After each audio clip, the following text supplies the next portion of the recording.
أشهد أن لا إله إلا الله وحده لا شريك له وأشهد أن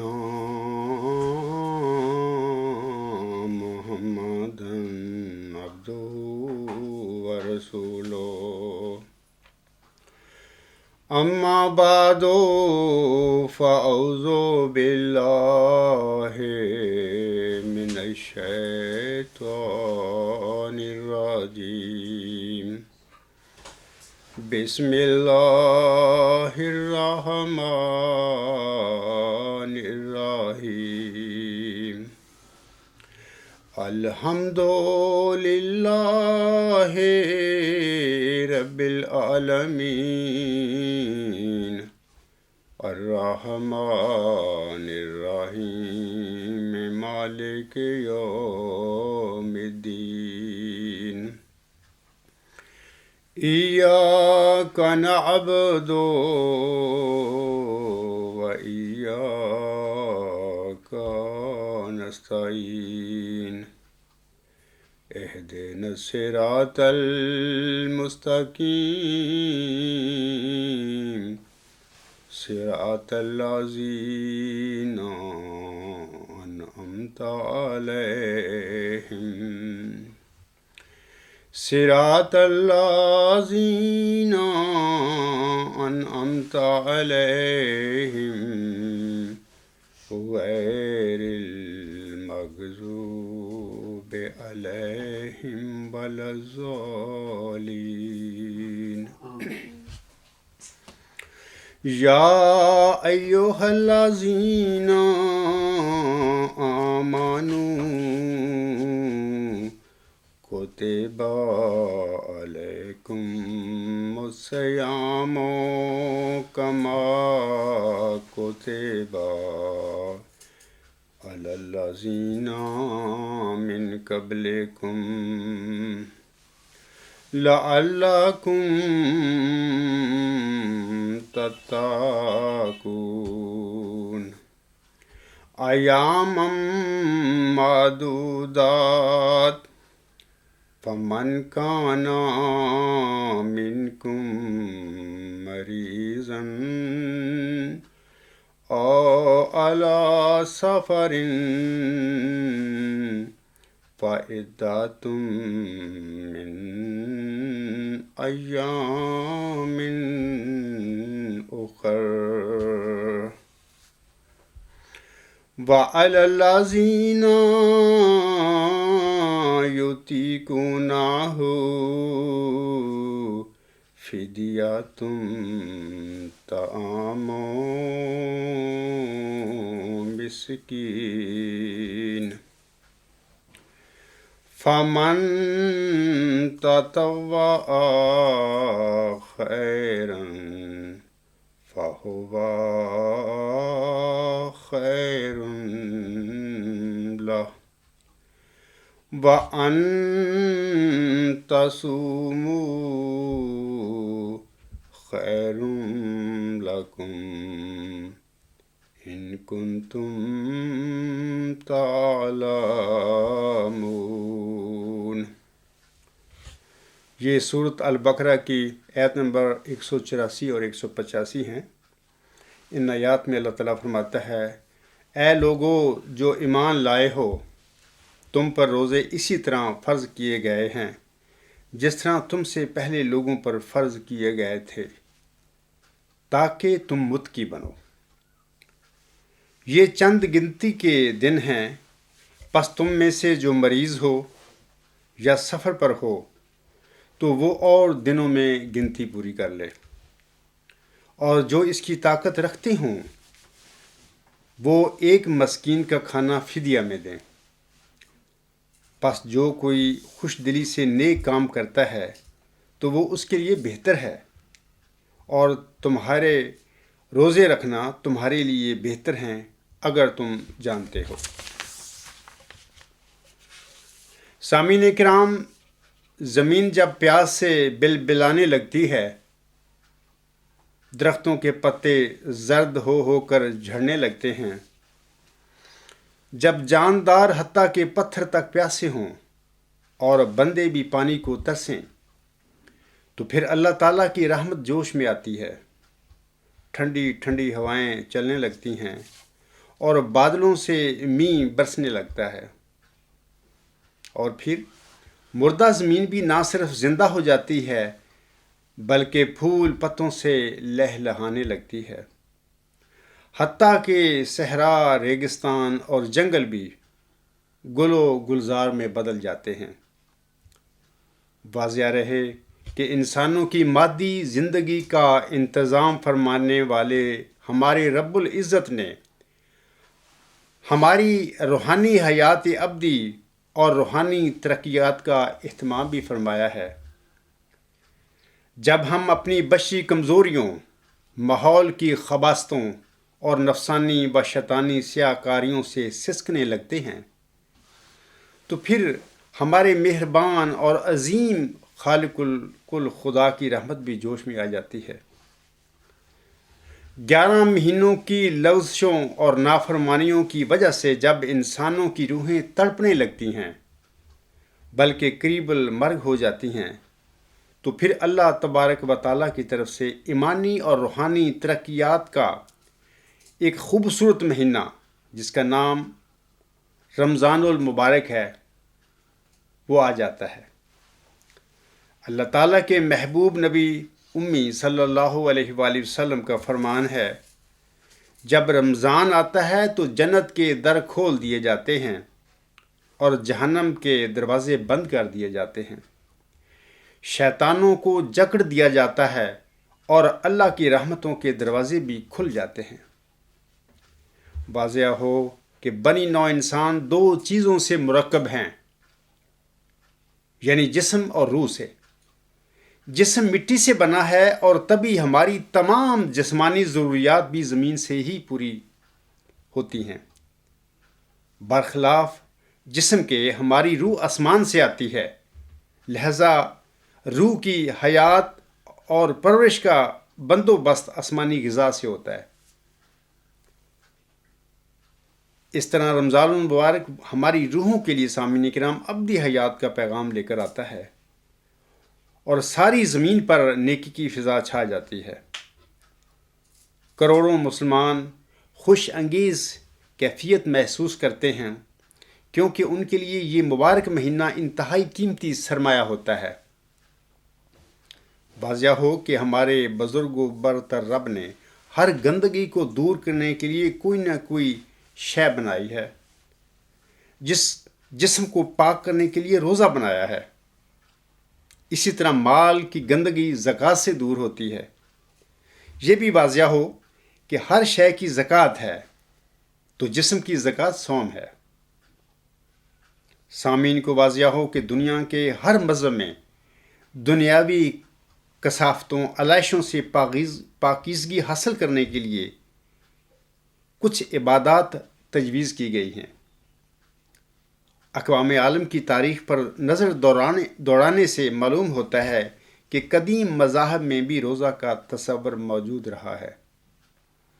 توریت، زبور، انجیل کے علاوہ ہندو مت، بدھ مت، اہل یونان اور پارسیوں کی کتب میں بھی روزے کی اہمیت کا بخوبی اندازہ ہوتا ہے۔ کتاب مقدس زکریا کے باب 8 میں اس طرح مذکور ہے، رب الافواج یوں فرماتا ہے کہ 4 اور 5 اور 7 اور 10 مہینے کا روزہ بنی یہودا کے لیے خوشی اور مسرت کا دن اور شادمانی کی عید ہوگا۔ ہندو مت میں روزے کی اہمیت کا اس بات سے پتہ ملتا ہے کہ ہندوؤں کے جوگی آج تک جنگلوں اور پہاڑوں میں جا کر فاقہ کشی کرتے ہیں اور اس کے ذریعے سے اپنے نفس کو دنیاوی آلائشوں سے پاک کرتے ہیں۔ بدھ مت کی تاریخ ہمیں بتاتی ہے کہ جب شہزادہ سدھارتھ یعنی گوتم بدھ نے تخت و تاراج سے کنارہ کشی اختیار کی تو اس نے جنگل میں بیٹھ کر اپنی تپسیا کی بنیاد روزہ ہی کو بنایا۔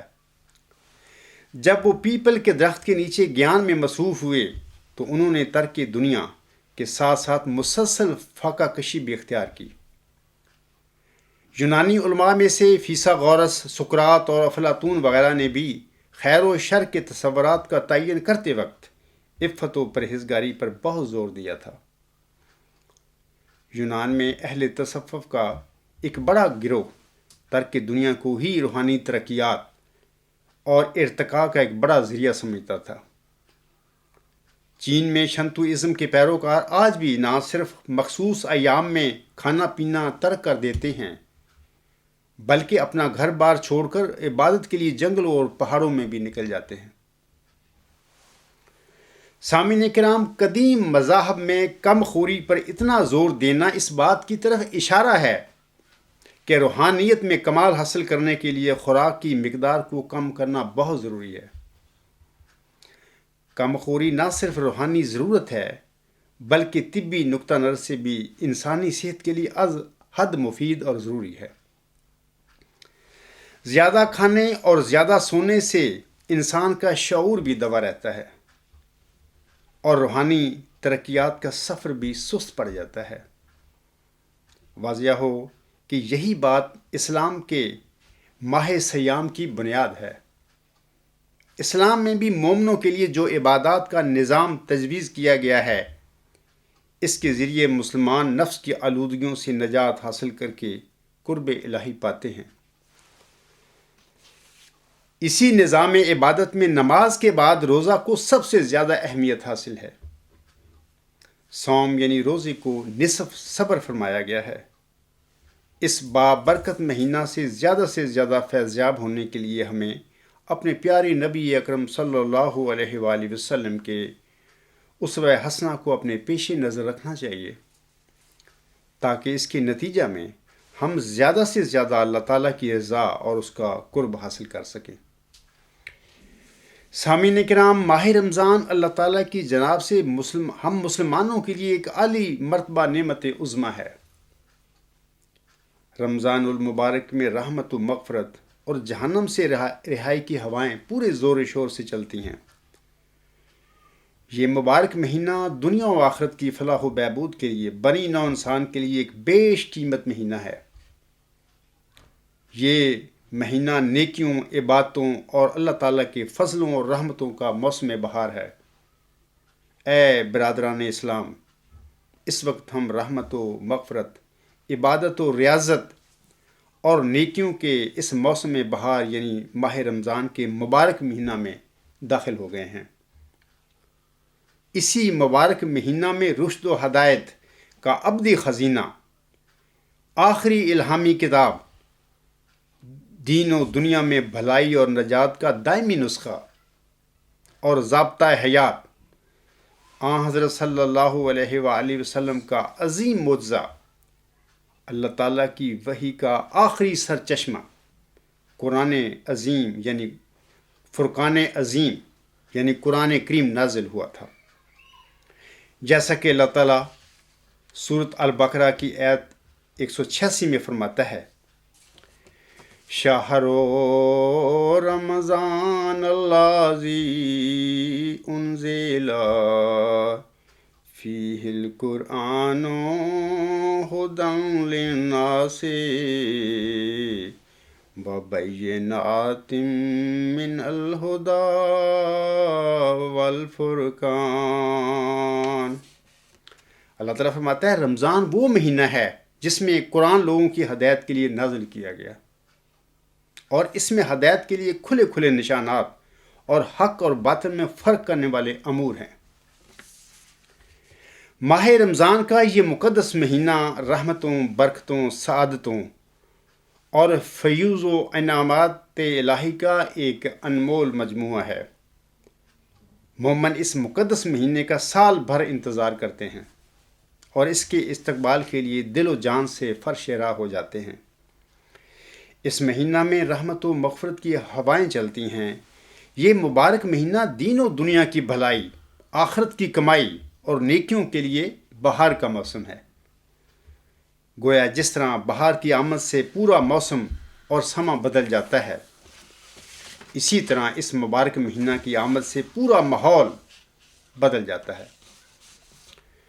ماہ رمضان اسلامی سال کا سامعین کرام 9واں مہینہ ہے اور یہ باقی اسلامی مہینوں سے ہر لحاظ سے عظمت و اہمیت کا حامل ہے۔ رمضان المبارک کو یہ عظمت اور فضیلت بھی حاصل ہے کہ قرآن کریم سمیت اسی مبارک مہینہ میں سارے آسمانی صحیفے اور ساری الہامی کتابیں نازل ہوئی تھیں۔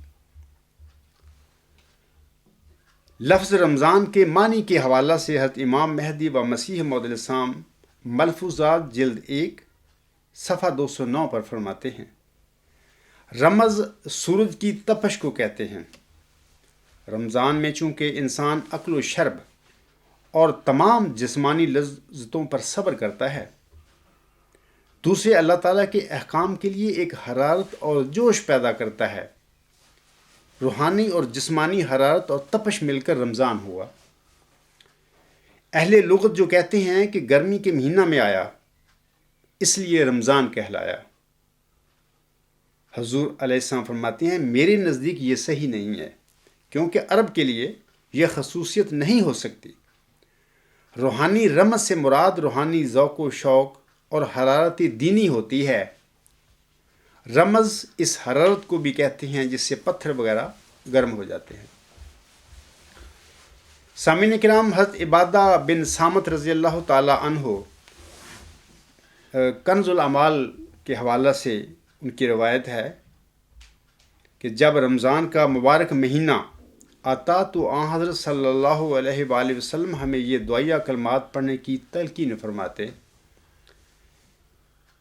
آپ صلی اللہ علیہ وآلہ وسلم فرماتے، اے اللہ مجھے رمضان کے لیے سلامت رکھ، اور رمضان کو میرے لیے سلامت رکھ، اور اسے میرے حق میں مقبول بنا کر سلامت رکھ۔ اس ماہ مبارک کو اللہ تبارک و تعالیٰ نے نزول قرآن اور رحمت للعالمین صلی اللہ علیہ وآلہ وسلم نے رحمت، مغفرت اور جہنم سے نجات کا مہینہ قرار دیا ہے۔ اس مبارک مہینہ میں شیطانی قوتیں مغلوب اور نیکی و پرہیزگاری کی فضا غالب آ جاتی ہے۔ مسلم معاشرے روحانی رنگ میں رنگین ہو جاتے ہیں۔ سحر خیزی اور افطار کے مناظر بڑے دل آویز اور ایمان افروز ہوتے ہیں۔ سرور کائنات آقائے دو جہان خاتم المرسلین صلی اللہ علیہ وآلہ وسلم نے فرمایا ہے کہ یہ ماہ مبارک صبر و رضا اور ایثار و ہمدردی کا مہینہ ہے۔ ضبط نفس اور ہمدردی و غمخواری کو اس مہینہ سے ایک خاص نسبت ہے۔ یہ مہینہ تزکیہ نفس، تعمیر شخصیت، تطہیر قلب اور انسانوں کی ظاہری و باطنی اصلاح اور بھلائی کے لیے بڑا مؤثر اور انتہائی کارگر ہے۔ مخبر صادق صلی اللہ علیہ وآلہ وسلم نے فرمایا ہے کہ اس مہینہ کا پہلا عشرہ رحمت، دوسرا مغفرت اور تیسرا جہنم سے آزادی اور نجات ہے۔ اس مبارک مہینے کی آمد پر پیارے نبی صلی اللہ علیہ وآلہ وسلم نے ایک اثر انگیز تعارفی خطبہ ارشاد فرمایا، اور اس میں آپ صلی اللہ علیہ وآلہ وسلم نے اس مہینے کی عظمت و اہمیت اور قدر و منزلت کو اجاگر فرمایا۔ اسی ضمن میں حضرت سلمان فارسی رضی اللہ تعالی عنہ ارشاد فرماتے ہیں کہ شعبان کی آخری تاریخ کو رسول اللہ صلی اللہ علیہ وآلہ وسلم ممبر پر جلوہ افروز ہوئے، اور آپ صلی اللہ علیہ وآلہ وسلم نے ارشاد فرمایا، اے لوگو، تم پر ایک عظیم اور مبارک مہینہ سایہ افغن ہونے والا ہے۔ ایسا مہینہ جس میں ایک ایسی رات لیلۃ القدر ہے جو ہزاروں مہینوں سے بڑھ کر ہے۔ اللہ تعالیٰ نے اس مہینے کے دنوں کے روزے فرض اور راتوں کی عبادت باعث سے اجر و ثواب قرار دی ہے۔ جو شخص اس مہینہ میں ایک نیک عمل کے ذریعے قرب خدا بندی کا طالب ہو، وہ ایسا ہی ہے جیسے دیگر مہینوں میں فرض عمل کرے، اور جو شخص کو فریضہ بجا لائے وہ ایسا ہے جیسے دیگر مہینوں میں کوئی 70 فرض ادا کرے۔ یعنی اس مہینے میں نفل کا ثواب فرض کے برابر ہوتا ہے، اور فرض کا ثواب 70 گنا اللہ تعالیٰ بڑھا دیتا ہے۔ پھر آن حضرت صلی اللہ علیہ وآلہ وسلم نے فرمایا، لوگو، یہ صبر کا مہینہ ہے، اور صبر کا اجر اور بدلہ جنت ہے۔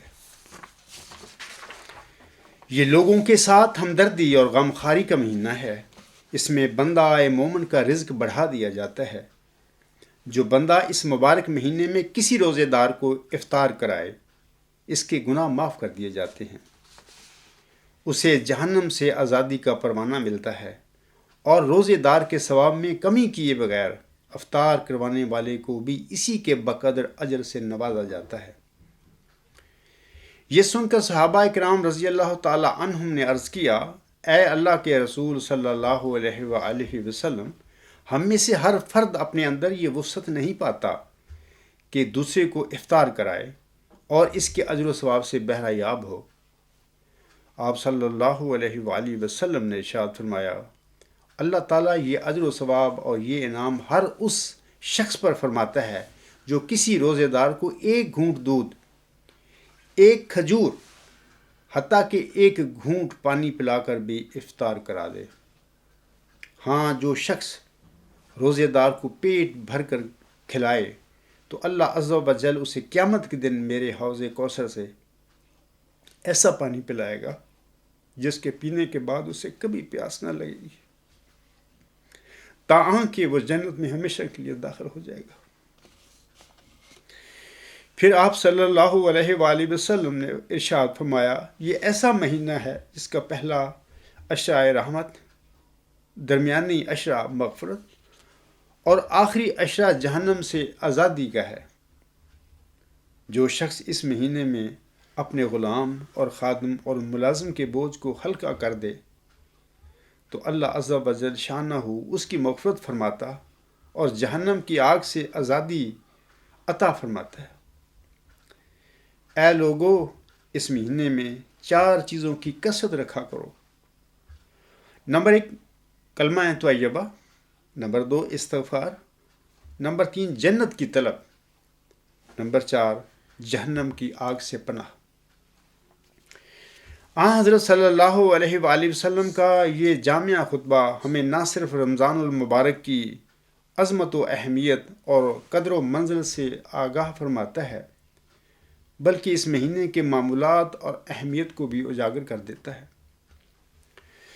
حضرت ابو ہریرہ رضی اللہ تعالی عنہ سے مروی ہے کہ رسول اللہ صلی اللہ علیہ وآلہ وسلم نے ارشاد فرمایا، جب رمضان کا مہینہ داخل ہوتا ہے تو آسمان کے دروازے، ایک روایت میں ہے کہ جنت کے دروازے اور ایک دوسری روایت میں ہے رحمت کے دروازے کھول دیے جاتے ہیں، اور جہنم کے دروازے بند کر دیے جاتے ہیں، اور شیطانوں کو زنجیریں پہنا دی جاتی ہیں۔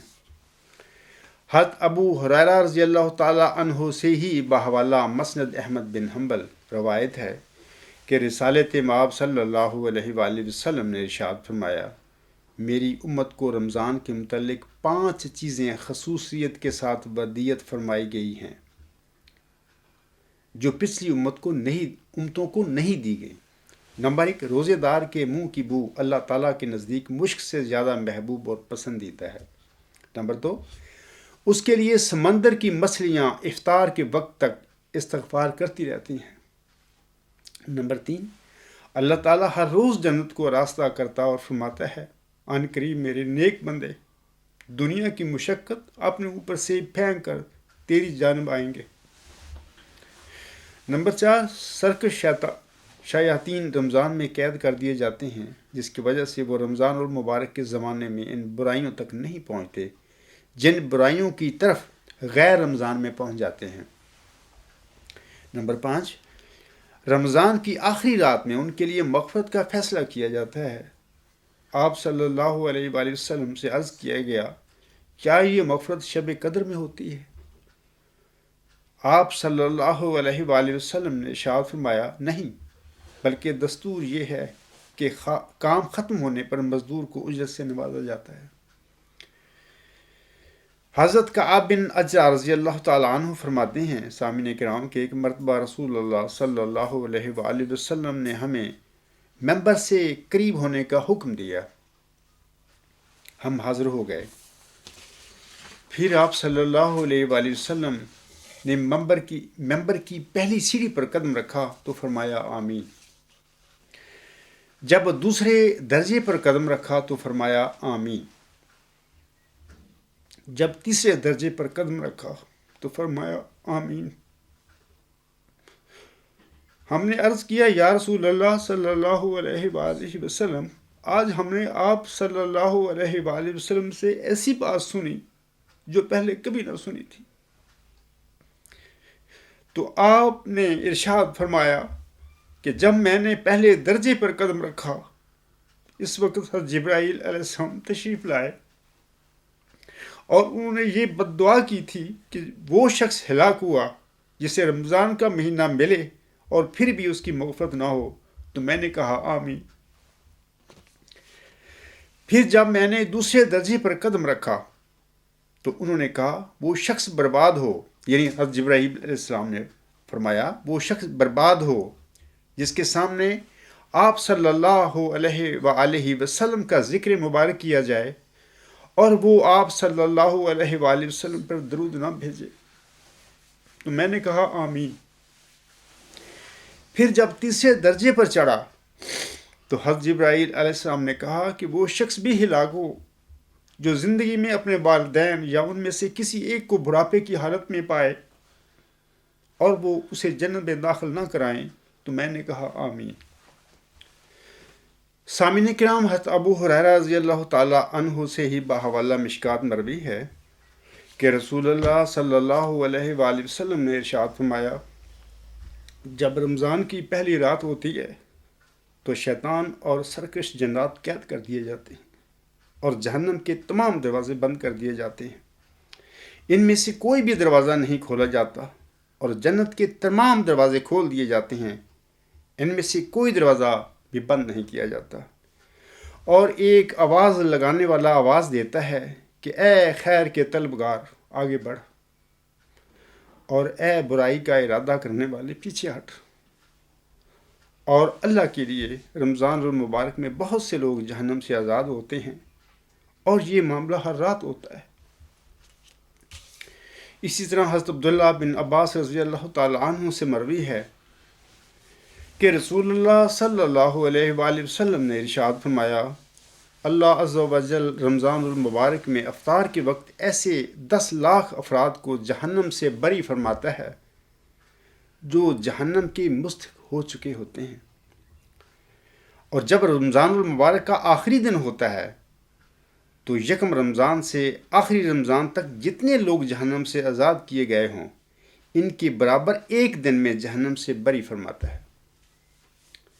اسی طرح حضرت عبداللہ بن مسعود رضی اللہ تعالیٰ عنہ سے روایت ہے کہ سرکار کائنات صلی اللہ علیہ وآلہ وسلم نے ارشاد فرمایا جب رمضان کے مہینے کی پہلی شب ہوتی ہے تو جنت کے دروازے کھول دیے جاتے ہیں.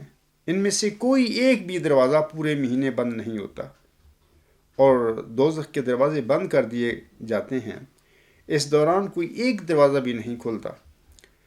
سرکش جنات قید کر دیے جاتے ہیں اور رمضان المبارک کی ہر رات میں ایک آواز لگانے والا صبح صادق تک یہ آواز لگاتا رہتا ہے کہ اے بھلائی اور نیکی کے تلاش کرنے والے، نیکی کا ارادہ کر اور خوش ہو جا، اور اے بدی کا قصد کرنے والے رک جا. اور یہ بھی ندا لگائی جاتی ہے کوئی گناہوں کی معافی کا خواہش مند ہے کہ اس کے گناہ معاف کر دیے جائیں. کوئی توبہ کرنے والا ہے کہ اس کی توبہ قبول کر لی جائے. کوئی حاجت مند ہے کہ اس کی حاجت اور سوال پورا کر دیا جائے. اور رمضان کے مہینے میں روزانہ افطار کے وقت 60,000 افراد جہنم سے آزاد کیے جاتے ہیں. اور جب عید الفطر کا دن ہوتا ہے تو اللہ تعالیٰ اتنی ہی تعداد میں لوگوں کو جہنم سے بری فرماتا ہے. مجموعی طور پر جتنی تعداد میں پورے مہینے میں آزاد فرماتا ہے، یعنی کل تعداد 18 لاکھ بن جاتی ہے. سامعین کرام، روزے کی فضیلت کے حوالہ سے صحیح بخاری میں حضرت ابو ہریرہ رضی اللہ تعالیٰ عنہ سے مروی ہے کہ آن حضرت صلی اللہ علیہ وآلہ وسلم نے فرمایا روزہ دوزخ کی سپر ہے. روزے میں فحش باتیں نہ کرے، نہ جہالت کی باتیں.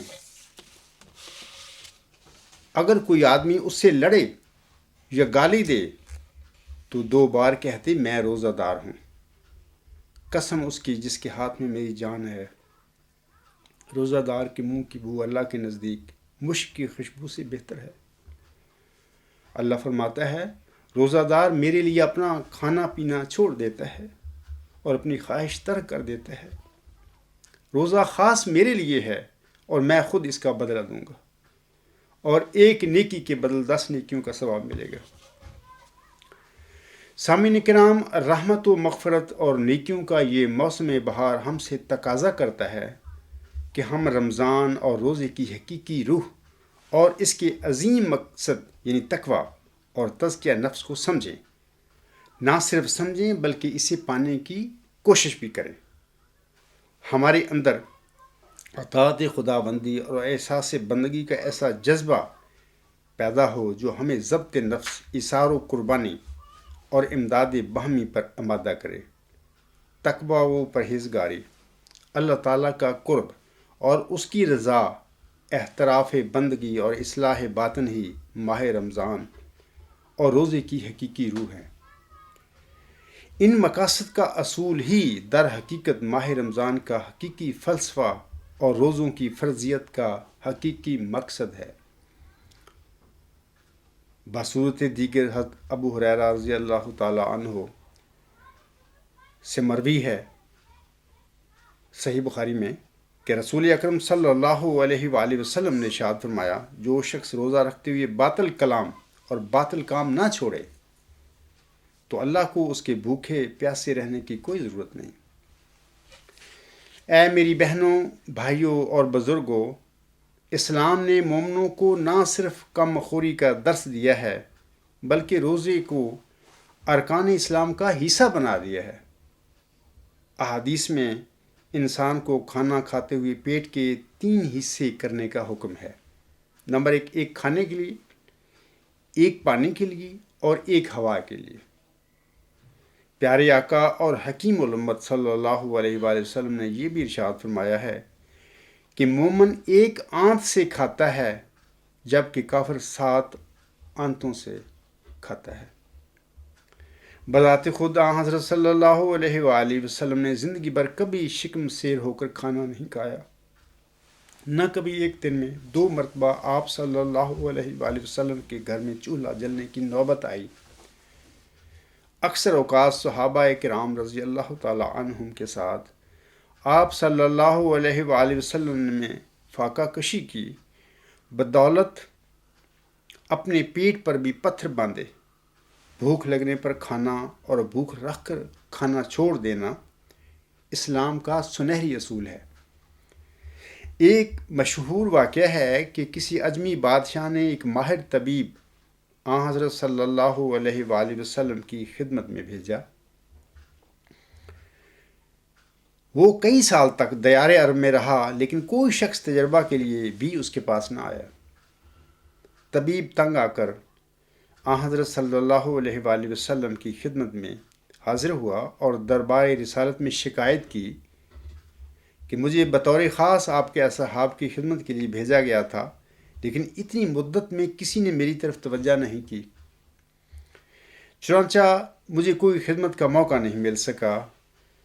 حضرت صلی اللہ علیہ وآلہ وسلم نے فرمایا، ان لوگوں کا شیوہ ہے کہ جب تک بھوک مجبور نہیں کرتی اس وقت تک نہیں کھاتے، اور ابھی بھوک باقی ہوتی ہے کہ کھانے سے ہاتھ کھینچ لیتے ہیں۔ طبیب بولا کہ تندرستی کا یہی سبب ہے۔ اس نے حضرت صلی اللہ علیہ وآلہ وسلم کی قدم بوسی کی اور واپس چلا گیا۔ اسی طرح شیخ سعدی رحمہ اللہ تعالیٰ گلستان سعدی میں سامعین کرام لکھتے ہیں کہ عرب کے ایک حکیم سے لوگوں نے پوچھا کہ دن بھر میں کس قدر کھانا چاہیے؟ اس نے کہا 29 تولے کی مقدار کے برابر کافی ہے۔ کسی نے کہا یہ معمولی سی مقدار بھلا کیا قوت دے گی؟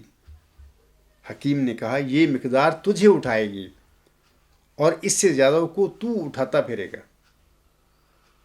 یعنی یہ مقدار تجھے قائم رکھے گی اور اس سے زیادہ کا بوجھ تیرے پیٹ کو اٹھانا پڑے گا۔ اے میرے بھائیوں، آپ کو یاد رہے کہ روزے کا مقصد دراصل اس شعور کو ذہن پر قائم کرنا ہے کہ ماہ رمضان کے بعد بھی تقوی، خوف خدا، اصلاح باطن اور احتساب نفس کے جذبات و احساسات کا یہ عمل جاری رہے، اور یہی در حقیقت اسلامی عبادات کی روح اور قرآن و سنت کی تعلیمات کا نچوڑ ہے۔ اللہ تعالیٰ ایک بار پھر اپنے فضل و کرم سے ہمیں رمضان المبارک کا برکتوں، سعادتوں اور بے پناہ رحمتوں والا مہینہ نصیب فرما رہے ہیں۔ ماہ رمضان میں جہاں اور بہت سی سعادتوں اور برکتوں کا نزول ہوتا ہے، وہاں اللہ تعالیٰ مومنوں کے دلوں میں ایک دوسرے سے باہمی ہمدردی و محبت، پیار اور یگانت کا جذبہ بھی بڑھا دیتے ہیں۔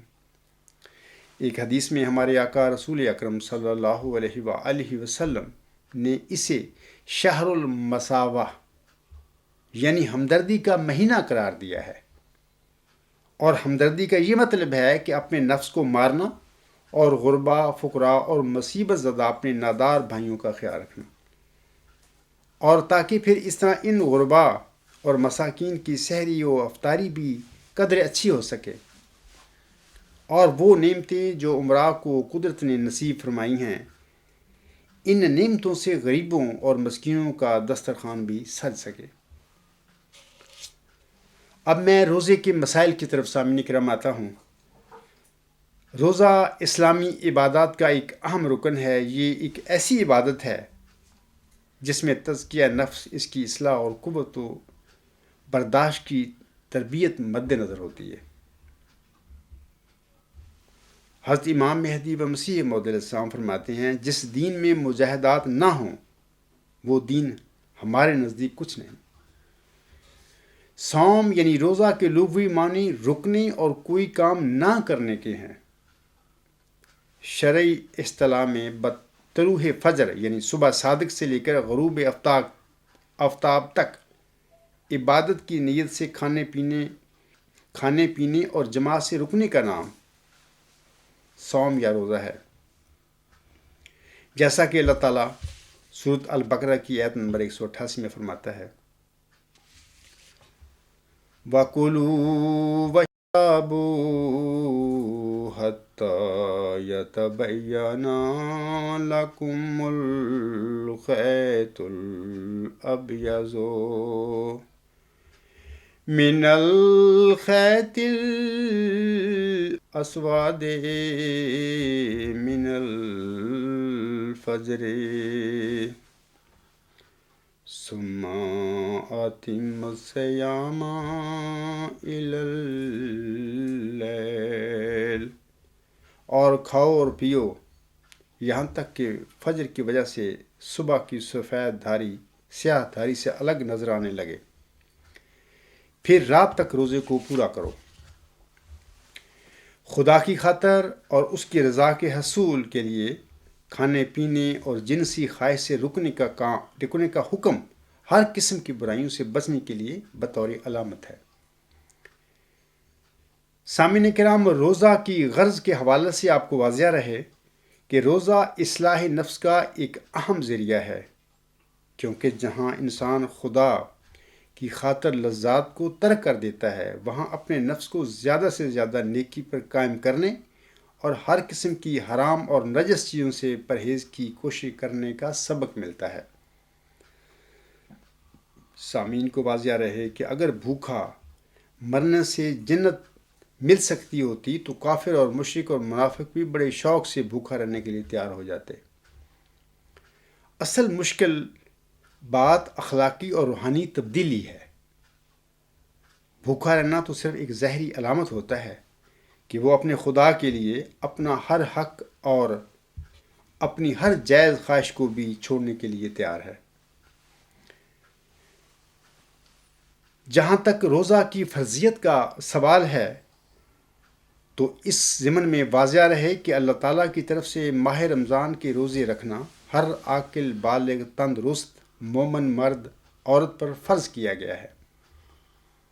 جان بوجھ کر کسی شرعی عذر کے بغیر ایک دن کا روزہ چھوڑنا بھی بڑا گناہ ہے، جس کی تلافی تمام عمر کا روزہ رکھ کر بھی نہیں کی جا سکتی۔ جو شخص مسافر ہو یا بیمار ہو اس کے لیے رخصت ہے اور وہ تعداد دوسرے دنوں میں پوری کر لے، لیکن جو دائم المریض یا بہت بوڑھا اور ضعیف ہو گیا ہو اس پر روزہ فرض نہیں ہے۔ ایسے معذور لوگ ہر روز ایک مسکین کو کھانا کھلا دیا کریں۔ یہی حکم سامعین کرام حاملہ اور دودھ پلانے والی عورت کے لیے ہے، جیسا کہ اللہ تعالیٰ فرماتا ہے،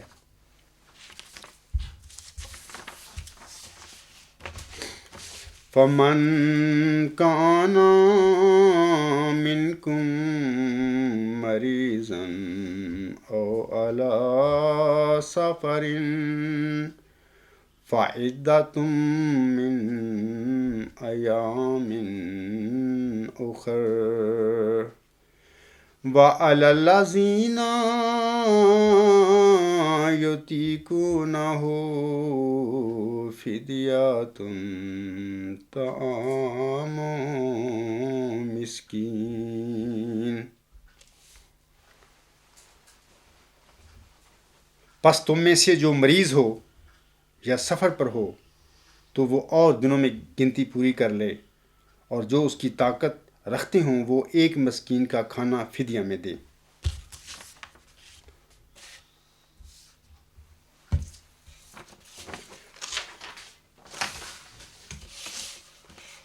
سامعین کرام، سفر میں روزہ کی 4 صورتیں ہو سکتی ہیں۔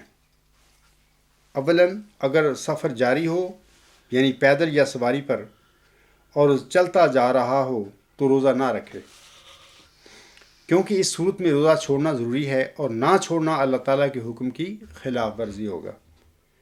ثانیاً اگر سفر کے دوران کسی جگہ رات کو ٹھہرنا ہے اور سہولت میسر ہے تو روزہ رکھا جا سکتا ہے، یعنی روزہ رکھنے اور نہ رکھنے دونوں کی اجازت ہے جبکہ دن بھر وہاں قیام ہو۔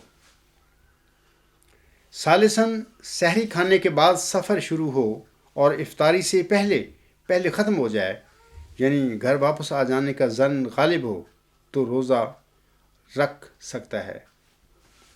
رابعاً اگر کسی جگہ 15 دن یا اس سے زیادہ ٹھہرنا ہو تو وہاں سحری کا انتظام کیا جائے اور روزہ رکھا جائے۔ یہ سوال کہ روزہ کب رکھا جائے، اس سوال کے جواب میں گزارش ہے کہ رمضان کی ابتدا چاند دیکھنے سے ہوتی ہے۔ اگر مطلع صاف نہ ہو تو شعبان کے 30 دن پورے کریں اور پھر روزے شروع کریں۔ چاند کے دیکھے جانے کی اگر یقینی اطلاع دوسری جگہ سے مل جائے تو اس کے مطابق عمل کرنا چاہیے۔ اسی طرح چاند دیکھ کر ہی رمضان کا اختتام ہوتا ہے۔ اگر مطلع ابر آلود ہو تو رمضان کے 30 دن پورے کریں، سوائے اس کے کہ کسی جگہ سے چاند دیکھے جانے کی یقینی اطلاع موصول ہو جائے۔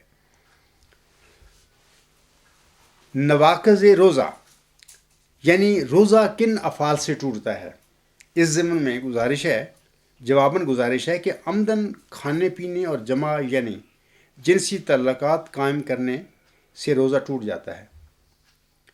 انیما کروانے، ٹیکہ کروانے اور جان بوجھ کر کہہ کرنے سے بھی روزہ ٹوٹ جاتا ہے۔ حدیث میں ہے، من زرع القیہ وہو صائم فلیس علیہ قضاء ومن استقاء عمدا فلیقض۔ یہ جامعہ ترمذی میں حدیث ہے۔ اس کا ترجمہ اس طرح ہے کہ اگر کسی روزہ دار کو بے اختیار قے آ جائے تو اس پر روزہ کی قضا نہیں، لیکن جو روزہ دار جان بوجھ کر قے کرے وہ روزہ کی قضا کرے۔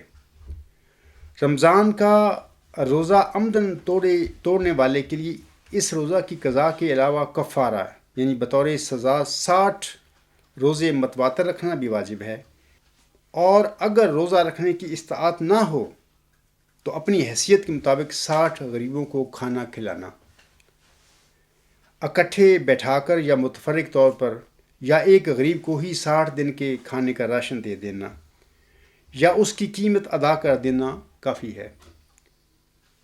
اگر کھانا کھلانے کی بھی استطاعت نہ ہو تو اسے اللہ تعالیٰ کے رحم اور فضل پر بھروسہ کرنا چاہیے اور توبہ و استغفار سے کام لینا چاہیے۔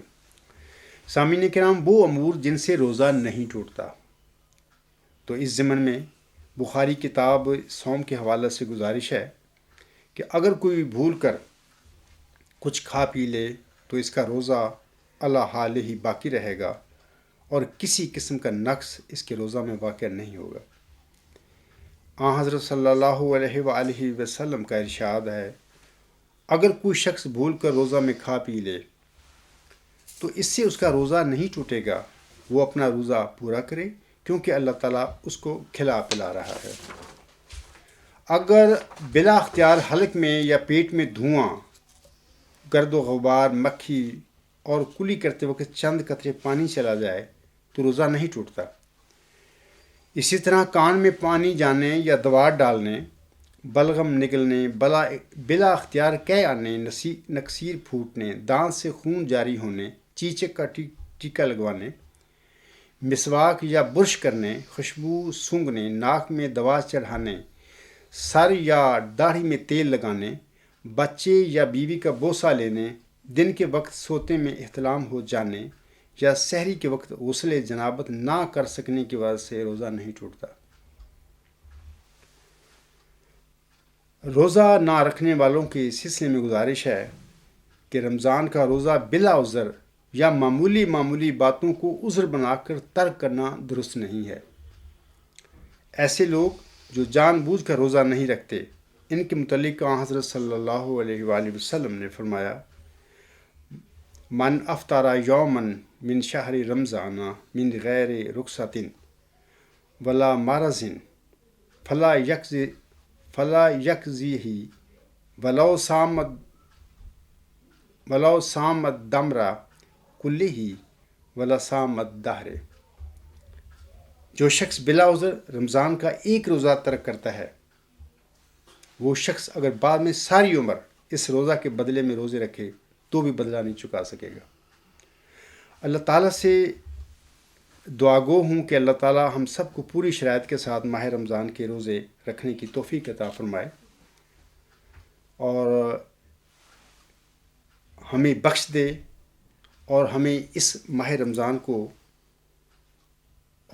رمضان کو ہماری بخشش کا موضوع بنا دے اور اپنی رضا بھی ہمیں عنایت فرما دے، آمین۔ خاکسار روزہ کی حقیقت کے سلسلے میں امام آخر الزمان علیہ السلام کے الفاظ پر اپنے خطبہ کو ختم کرتا ہے۔ آپ علیہ السلام ملفوظات جلد 9 صفحہ 122 پر اس طرح فرماتے ہیں، تیسری بات جو اسلام کا رکن ہے وہ روزہ ہے۔ روزہ کی حقیقت سے بھی لوگ ناواقف ہیں۔ اصل یہ ہے کہ جس ملک میں انسان جاتا نہیں اور جس عالم سے واقف نہیں، اس کے حالات کیا بیان کرے۔ روزہ اتنا ہی نہیں کہ اس میں انسان بھوکا پیاسا رہتا ہے، بلکہ اس کی ایک حقیقت اور اس کا اثر ہے جو تجربہ سے معلوم ہوتا ہے۔ انسانی فطرت میں ہے کہ جس قدر کم کھاتا ہے اسی قدر تزکیہ نفس ہوتا ہے اور کشفی قوتیں بڑھتی ہیں۔ خدا تعالیٰ کا منشا اس سے یہ ہے کہ ایک غذا کو کم کرو اور دوسری کو بڑھاؤ۔ ہمیشہ روزہ دار کو یہ مد نظر رکھنا چاہیے کہ اس سے اتنا ہی مطلب نہیں ہے کہ بھوکا رہے، بلکہ اسے چاہیے کہ خدا تعالیٰ کی ذکر میں مصروف رہے تاکہ تبتل اور انقطاع حاصل ہو۔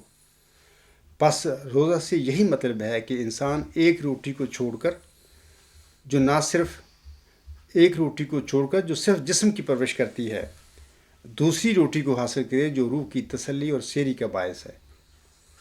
اور جو لوگ محض خدا کے لیے روزے رکھتے ہیں اور نرے رسم کے طور پر نہیں رکھتے، انہیں چاہیے کہ اللہ تعالیٰ کی حمد اور تسبیح اور تحلیل میں لگے رہیں، جس سے دوسری غذا انہیں مل جاوے۔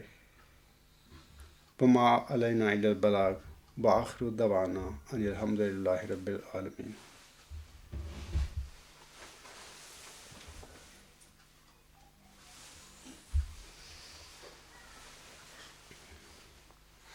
الحمد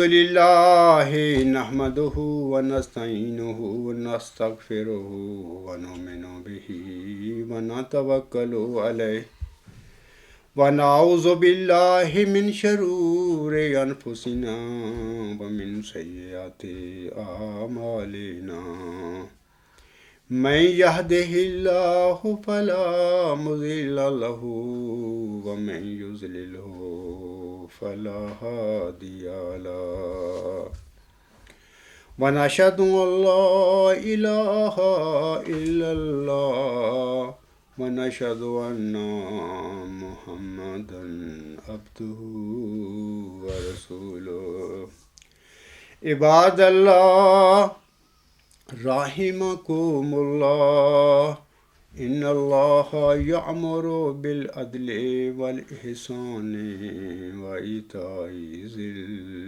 القربى وينهى عن الفحشاء والمنكر والبغي يعظكم لعلكم تذكرون اذكروا الله يذكركم وادعوه يستجب لكم ولذكر الله أكبر